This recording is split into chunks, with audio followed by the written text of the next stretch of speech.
তিন পাত্রী খেলিয়া। এখানে ভাদ্রে পড়া রোদ আছে, ভ্যাপসা একটা গরম আছে। তাতে আমার মৃত্যু আয় তিন পাত্রী খেলিয়া। এখানে ব্যাংক ব্যালেন্স আছে, ফিক্সড ডিপোজিট আছে, প্রভিডেন্ট ফান্ড আছে, গ্র্যাচুইটি আছে, পেনশন আছে, ডেবিট ক্রেডিট কার্ড আছে।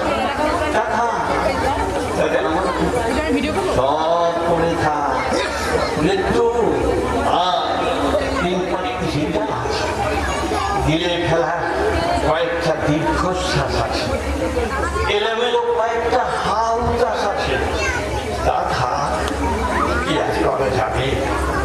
মৃত্যু আর তিন পাত্রী খেলিয়া। এখানে শরতের সকাল আছে, ঝরে পড়া সিন্ধি আছে, দুপুর দোয়ানো কাশবন আছে, নীলকণ্ঠ পাখি আছে। তিন পাত্রী খেলিয়া। এখানে রেড বডি নিয়ে যাওয়ার গাড়ি আছে, শ্বেত পদ্মের মালা আছে, অবধ গ্রন্থ আছে, পকেটের ধূপকাঠি আছে, দুটো তুলসী পাতা আছে, এক টুকরো গীতা আছে, বড় হরি হরি বল ধ্বনি আছে, খাঁচার খাঁচার কান্নার সিংহনি আছে, টিকিধারী বামন পুরুষ আছে, আর একটা জ্বলন্ত চুল্লি আছে। তা আছে কথা, তাতে আমার ওরা সব অপেক্ষায় থাক। মৃত্যু আয় আয় তো আয়, এখন আমরা জমিয়ে তিন পাত্রী খেলিয়া। ধন্যবাদ।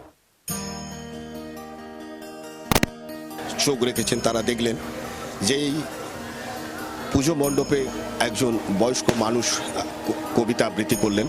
আমি ওনার কাছ থেকে জেনে নেব ওনার পরিচয়। প্রথমে আপনার নামটা একটু বলবেন? পার্থ সারথী দাস। আপনি এই যে কবিতা আজকের আবৃত্তি করলেন, এখানে কত বছর ধরে আপনি কবিতা আবৃত্তি করছেন? তা ধরুন 20 বছর। আপনি কি এটা কারোর কাছ থেকে শিখেছিলেন না আপন মনেতে যেমন করে হয় সে? আমার কিছু কালেকশন আছে, আমি নিজেই ভাবি, নিজে এগুলো সংগ্রহ করে করেছি। নাটক করি, আমার মেন হবি হচ্ছে নাটক। এখানকার লোকাল লোকেরা আমাকে অনেকেই চেনেন যে আমি নাটক করতে ভালোবাসি। মানে নাটক কি শুধু করেন না, নির্দেশনাও দেন? হ্যাঁ, নাটক তো নিশ্চয়ই করতে হয়। নাটক থেকে যখন অভিজ্ঞতা সঞ্চয় হয় তখন যারা সঙ্গে সাথীরা থাকে তারা পরিচালনার দায়িত্ব এমনি দিয়ে দেয়। যিনি পারেন এগুলো করতে, সে সকলের আশীর্বাদে আমি সেই জায়গায় যেতে পেরেছি। আমার পরিচালনায় অনেকে অনেক নাটক আমার দেখেছেন, এটা আমি বলতে পারি। আপনি যে নাটকগুলো করে এসছেন, ধরুন তার যদি দু একটা নাম বলেন। কি নাম বলবো, আজ 28 বছর ধরে কত নাটকই করলাম। আমার যখন অল্প বয়স ছিল কয়েকটা বই আমি বলতে পারি। যদু বন্দ্যোপাধ্যায়ের বায়ান সামাজিক নাটক খুব নাম করেছিল, এখানকার জনশ্রুতি আর কি। তারপর পাহাড়ি ফুল, ডাউন ট্রেন, এইসব আমাদের তখন ইয়ং স্টেজ, সেই সময়কার কয়েকটা বইয়ের নাম বললাম।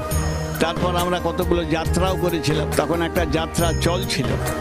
সেই যাত্রার জন্য আমরা ব্রজেন্দ্রের নটি বিনোদিনী, অচল পয়সা, হ্যাঁ, এইসব আরও বড় বড় বই কয়েকটা আমরা করেছিলাম। বাইরে থেকে মেয়ে নিয়েছে, আমরা প্রথম পুরুষকে মেয়ে সাজিয়েই নাটক করেছিলাম।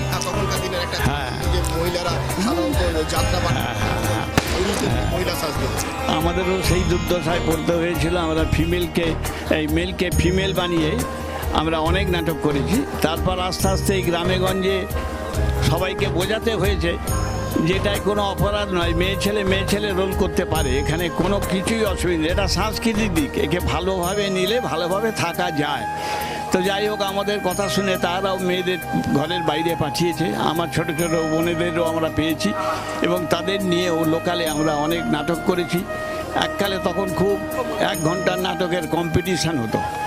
আমরা বহু জায়গায় গেছি, হলদিয়া বেল্টের বহু জায়গায় আমরা কম্পিটিশন নাটক করেছি। একাঙ্ক নাটকের যে কম্পিটিশান হয়, সেই কম্পিটিশান আমরা সব জায়গায় কৃতকার্য হতে পারিনি, তবে কিছু কিছু জায়গায় আমরা প্রাইজ নিয়ে এসেছি। এইরকম করে করে আমার এই 78 বছরে পৌঁছেছি আর কি। আপনি আরও 78 বছর আপনার পরমায়ু হোক। আপনি সবার মাঝখানে যেমন আজকের আপনি আবৃত্তি করলেন, সেইভাবে নাটকও করেন। আমরাও চাইবো আমাদের মাঝখান থেকে আপনার নাটক, আপনার আবৃত্তি আর আমাদের মাঝখানে আপনি আরও কিছু এরকম নাটক বা আবৃত্তি শুনতে পাবো বা দেখতে পাবো, এই আশা রাখছি। ধন্যবাদ। রূপনারায়ণ নদী, এই রূপনারায়ণ নদীর তীরে অবস্থিত গেঁওখালি। গেঁওখালির কথা বললে মনে পড়ে যায় শ্যামা পূজায় নিউ গোল্ড স্টার। আমরা এখন নিউ গোল্ড স্টারের শ্যামা পূজার মণ্ডপে। আমি তাদের সদস্যদেরকে পেয়েছি, তাদের কাছ থেকে কিছু কথা জেনে নেব। প্রথমে জানবো, দাদা আপনার নামটা কি? আমার নাম মানস অধিকারী। আপনি এই পুজো কমিটি? আমি পুজো কমিটির সভাপতি আছেন। আপনারা কত বছর ধরে এই পুজোটা করছেন? এটা 2 বছর ধরে পুজো করছি আমরা। আপনারা কি সবসময় শ্যামা মায়ের পুজোটা যে আদর দেখেছি এই আদরেই পুজো করে থাকেন? হ্যাঁ, এরকমই আদলে আমরা পুজো করি। সব সময় থিমের কাজ করে থাকি আমরা। আমাদের এই প্যান্ডেলটা থিমের করে থাকি। আমাদের নিজেদের হাতের এই আমাদের ক্লাবের সদস্য নিয়ে আমরা এই থিমটা তৈরি করি। আমরা কোনো ডেকোরেটরকে এই থিমটা দিই না, আমরা নিজেরাই তৈরি করি। আমরা সারা রাত জেগে এইরকম এই জিনিসটাকে তৈরি করেছি। যারা আমাদের ইউরেকা নিউজের পর্দায় চোখ রেখেছেন তারা বুঝতে পারলেন যে সাধারণত পুজো মণ্ডপগুলো বিভিন্ন ডেকোরেশন দিয়ে তৈরি করা হয় এবং ডেকোরেটরদেরকে দিয়ে তৈরি করা হয়। তারা কিন্তু কোনো ডেকোরেশন বা ডেকোরেটর দিয়ে এই কাজটা করেনি। তাদের ক্লাবের সদস্যরা অনেক রাত্রি জেগে অনেক অক্লান্ত পরিশ্রম করে তারা এই সুন্দর মণ্ডপটা তৈরি করেছে। আচ্ছা, এখন বিভিন্ন জায়গা থেকে দর্শনার্থীরা আসছেন আপনাদের পুজো মণ্ডপে ভিড় করার জন্য। তা সিজন চলছে, করোনা সিজনের জন্য আপনারা তাদের জন্য কি ব্যবস্থা রেখেছেন? অসংখ্য ধন্যবাদ জানাই ইউরেকা নিউজকে, যারা আমাদের এটাকে কভার করেছেন। হ্যাঁ, আমরা এই করোনা পিরিয়ডেতে এই মহামারী কোভিড-19 পরিস্থিতিতে আমরা ভেবেছিলাম গত বছর থেকে আমাদের পুজোটা শুরু হয়েছে। এবছর আমাদের 2য় বছর। আমরা গত বছর থেকেই এবং এবছর পর্যন্ত আমরা বিভিন্ন সামাজিক কাজকর্ম করে থাকি, শুধু পুজোকে কেন্দ্র করে নয়। আজকের পুজো বলে নয়, আমরা সামাজিক কাজকর্মতে আমরা স্যানিটাইজারের ব্যবস্থা করেছিলাম যখন খুব মহামারী অবস্থা পূর্ব মেদিনীপুরের একটা ভয়াবহ রূপ নিয়েছিল। আমরা পুজো শুরু করার সঙ্গে সঙ্গে আমরা মাস্ক, স্যানিটাইজার সমস্ত কিছু বিতরণ করেছি এবং সাথে সাথে বলেছি যে দূরত্ব মেনটেন করে পুজোতে আনন্দ উপভোগ করার জন্য। পুলিশ প্রশাসন আপনাদেরকে কেমনভাবে সহযোগিতা করছে? খুব ভালো, ভীষণ ভালোভাবে সহযোগিতা করছে। কেউখালি শুধু রাজারপুকুর পাড়েতে একটা বিশেষত্ব ছিল দীর্ঘদিন ধরে। এই রাজারপুকুরেতে বিভিন্ন কালী ঠাকুরের ঘটদকটা এখানে হতো, ভীষণ বাজি হতো। সেই বাজিটা নষ্ট হয়ে যাওয়ার ফলে বাজিগুলোকে এখন প্রায় বিলুপ্তর পথে। এখন আলোকসজ্জাতেই সম্পূর্ণ পুজো চলছে। পুলিশ প্রশাসনের দিক দিয়ে আমাদেরকে সব দিক দিয়ে সহযোগিতা করেছেন। শ্যামা পুজো সাধারণত এক রাত্রির পুজো হয়, তা আপনাদের এই পুজোটা মানে ঠাকুর প্যান্ডেল আপনারা কতদিন ধরে রাখবেন? না, আমাদের প্রোগ্রাম আছে 3 দিন, কারণ আমরা সরস্বতী পুজো করে থাকি। আমাদের ক্লাবটা প্রতিষ্ঠিত হয়েছে অনেক দিন আগে থেকে। হয়তো এবছরে আমাদের 34-35 বছর পদার্পণ করলো, আমাদের ক্লাবের বয়স হলো। কিন্তু আমরা প্রতিটা পুজো এই একটা মঞ্চ বাঁধি। আমরা সরস্বতী পুজোতে একটা মঞ্চ বাঁধি, কালী পুজোতে একটা মঞ্চ বাঁধি, যে মঞ্চেতে আমাদের এই এলাকার ছোট্ট শিল্পীরা তাদের এটা প্রথম প্ল্যাটফর্মটা হয়। সেইখান থেকেই আমরা ওই জন্য 3 দিন ধরে তাদেরকে নিয়ে উৎসবে আনন্দে মাতোয়ারা হয়ে উঠি। মায়ের কাছে আপনি কি মিনতি করলেন? মাকে এনেছেন যখন, মায়ের কাছে তো কিছু একটা চাওয়া পাওয়া থাকে, তা মায়ের কাছে আপনি কি চাইলেন? মায়ের কাছে একটাই চাইবো, সর্বসময় প্রার্থনা আমার গ্রামবাসী বৃন্দদের কাছ থেকে হয়ে আমি চাইবো ক্লাবের পক্ষ থেকে যে মা এই মহামারী থেকে আমাদেরকে রক্ষা করো, এই এলাকার সবাই শান্তিতে থাকুক, ভালো থাকুক, সুস্থ থাকুক, নীরব থাকুক। আর এই যে আপনাদের 3 দিন ধরে অনুষ্ঠান আপনারা করবেন, এতে কি আপনাদের কোনো কর্মসূচি আছে বা পূর্বে বা পরেও কোনো কর্মসূচি আপনারা নিয়েছেন? হ্যাঁ, কর্মসূচি বলতে আমাদের গত কর্মসূচিগুলো করে নিয়েই আমাদের একটা ফলাফল। যাক, ইউরেকা চ্যানেলের ইউরেকা নিউজের পর্দায় যারা চোখ রেখেছেন, আমরা এই শুভ দীপাবলির শ্যামা পূজা উপলক্ষে আমাদের চ্যানেলের পক্ষ থেকে আমরা একটা দীপাবলির মেমন্টো তুলে দেবো আমাদের শহর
কাছে যাব। প্রথমে একটা দেখতে পাচ্ছি আমরা দুজন দাঁড়িয়ে আছে, সম্ভবত এরা নৃত্য হয়তো পরিবেশন করবে, তাদেরকে আমরা দেখতে পাচ্ছি। আমি তাদের কাছ থেকে কিছু কথা জেনে নেব। কি নাম তোমার? মনীষা অধিকারী, কোন ক্লাসে পড়ো? 8। এইটে। তুমি কি শুধু নাচই করো না আরো কিছু করো? অনেকে ছবি আঁকে, নৃত্য শেখে, হ্যাঁ গান শেখে, তো এই ধরনের তুমি কিছু শেখো? ছবি আঁকি। ছবি আঁকো। তোমার নাম কি? অদিতি অধিকারী। তুমি কোন ক্লাসে পড়ো? আমি পড়ি। তুমি কি শুধু এই নৃত্য করো না আরো অনেক কিছু করতে পারো? আমি গান করি, ছবি আঁকি আর পড়াশোনা করি। তুমি ঠাকুর দেখেছো? কতগুলো পুজো প্যান্ডেল লেগেছিলে? 4-5টা। 4-5টা। এই যে নিউ গোল্ড স্টার ঠাকুর, মানে তোমার ক্লাবের ঠাকুর কেমন হয়েছে? খুব সুন্দর। তুমি একটা ছোট্ট কথা বলো তো, শ্যামা মায়ের কটা হাত আছে? সবাই মায়ের 4টে হাত। খুব ভালো বলেছে। আমি আরো কয়েকজন সদস্যরা আছেন, তাদের কাছে আমি একটুখানি যাব। তা এই পুজো সম্বন্ধে আপনি যদি দুটো একটা কথা বলেন।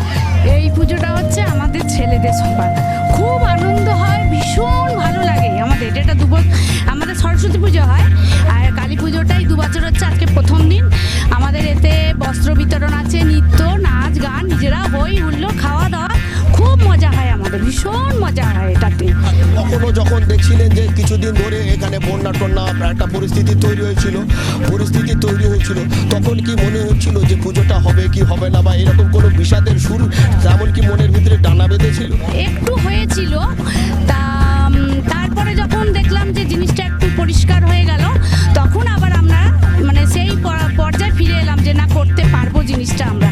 ওই জন্য সবাই মিলে আবার ছোট বড় মানে আমাদের থেকেও সিনিয়র আছেন, তারা সবাই মিলে আমরা লেগে পড়লাম। আমি আর একজন বোনকে দেখতে পাচ্ছি, সেও বেশ একই রকমের প্রায় পোশাকের মতো, হাতে মোবাইল নিয়ে নৃত্য পরিবেশন করার জন্য তৈরি। এমনিতে তুমি কি শুধু রবীন্দ্র সঙ্গীতের উপরে নৃত্য পরিবেশন করো, না সব রকমের সঙ্গীতের সাথে নৃত্য পরিবেশন করো? না, আমি সব রকমের নৃত্য পরিবেশনের সঙ্গেই সঙ্গী থাকি। কি নাম তোমার? সীমা দাস, কোন ক্লাসে পড়ো? ক্লাস 12। তা আজকের এই যে নাচ একটা নাচ তো এক সময় শেষ হবে, কিন্তু এখন পুজোর দিন, তো পুজোর সময় অনেকের একটা ইচ্ছে থাকে প্রত্যেক দিন আমরা বাড়িতে খাই, পুজোর সময় আমাদের অনেকের মনে হয় কোনো রেস্টুরেন্টে গিয়ে খাবো বা কোনো একটা দোকানে গিয়ে খাবো। তা আজকের দিনে তোমার কোনো স্পেশাল ডিশ আছে যে আমি এটা খাবো? হ্যাঁ, আজকের দিনে একটা স্পেশাল ডিশ আছে, আজকে বাড়িতে গিয়ে চাউমিন খাবো। বাড়িতে চাউমিন খাবে? আমি আর একটা দিদিভাইকে দেখতে পাচ্ছি, দিদিভাইকে বলবো একটু এগিয়ে আসার জন্য। আপনার নাম কি? নমিতা অধিকারী। আপনি যে আজকের এই ড্রেসটা পরে আছেন একটা কমিউনিকেশন দিয়ে, এটা কি শ্যামা পূজার স্পেশাল? না, স্পেশাল নয়? আপনি কি শ্যামা পূজার জন্য পরে? হ্যাঁ, এরপরও তো এখনো 2 দিন পুজো আপনার হাতে আছে, তা আরো 2 দিনে কি আমরা আরো কোনো পোশাক দেখতে পাবো? হ্যাঁ, তা আপনার এমনি তো কোনো স্পেশাল ডিশ আছে? চাউমিন সব। আচ্ছা, সবাই ভালোভাবে পুজো দেখুন, আনন্দ করুন, সবাই ভালো থাকুন।